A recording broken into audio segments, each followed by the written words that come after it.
Hi, it's Wanda, day 2. Are you guys ready? We're gonna start out with our song. Everybody walks in, we're gonna get regulated. And then from there, we're gonna start by looking and reviewing our paper, that mosaic that we made the day before. We're gonna review what the clay rules are in the classroom. And I recommend that you have the tiles pre-rolled out, okay? Makes it a lot easier than trying to roll it out in the middle of class. And then also, if you want, go ahead and have the shapes cut out. For those of you who may not have as much clay tools in your classroom, in the 15-minute video that we've provided, we go through some other activities where you can make flowers with just balls of clay. So feel free to refer back to that for all the technical skills that we're going through today. All right, the next thing we're gonna do is we're gonna review and look at a close-up of the Deep Eddy mural where you can see the layers of the tiles and the messages to get them ready. They can also refer back to their emotion lines that they did in case they are having a hard time sharing a feeling or a word or a hope. Sometimes things don't have words, right? We just have lines and emotions, and that's okay, remembering that this is an optional activity. After we look at the images of some other community murals, actually have the students look at their piece in the larger paper mosaic and saying how all the other classes have connected because they might not have seen everybody else's paper connected to their paper. And that's exactly what they're going to be doing. The clay that they'll be using, their tiles that they'll be doing, will be going up in Uvalde at the Jardín de los Heros Park. And what we want for them to think about is what message, what hope do they want to leave the community.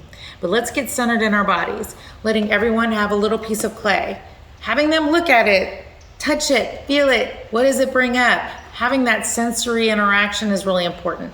I don't know anyone that I've given clay to that's able just to leave the square exactly like it is. But what is important is that we want to remember that the clay should be a 1/4 inch thick, and that if you poke holes through it, it will harm the integrity of the tile. It could break. So just being mindful of it. You might have a separate piece of clay for them just to manipulate versus the tile that they're gonna have, which I would recommend because it's super hard to have this soft buttery clay and not be able to squish it and move it around. So let them play with it, squish it, hold it, smell it, while you're talking and giving instructions, going over the 3 phases of clay.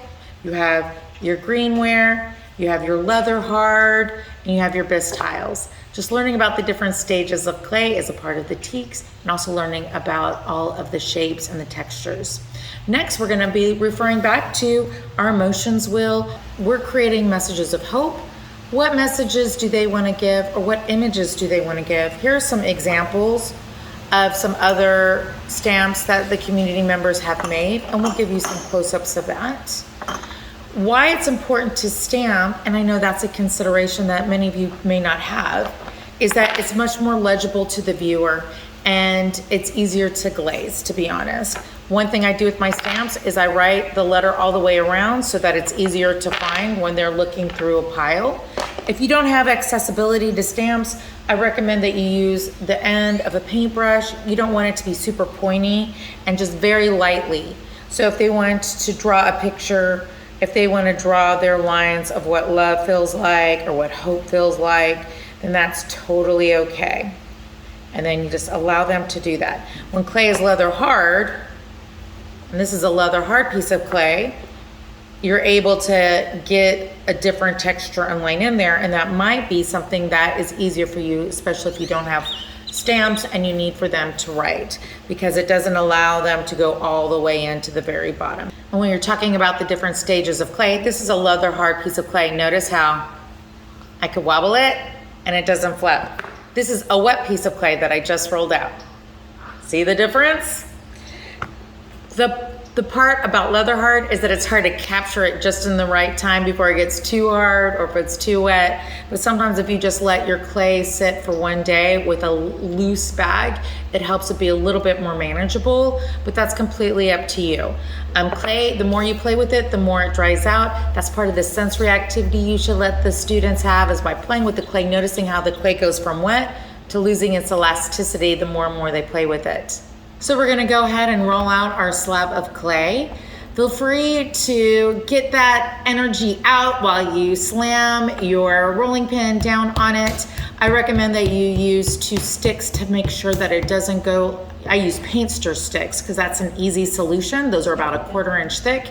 You can also use a number 2 pencil if you don't have that available. I enjoy using a slab roller. I know many of you out there don't have a slab roller.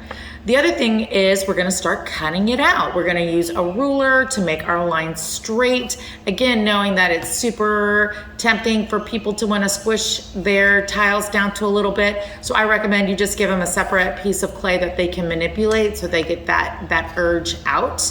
Making sure that they don't poke a million little holes inside of it because that will actually affect the glazing. If you have a hard time and you don't have those opportunities, I like to encourage you to make a flower.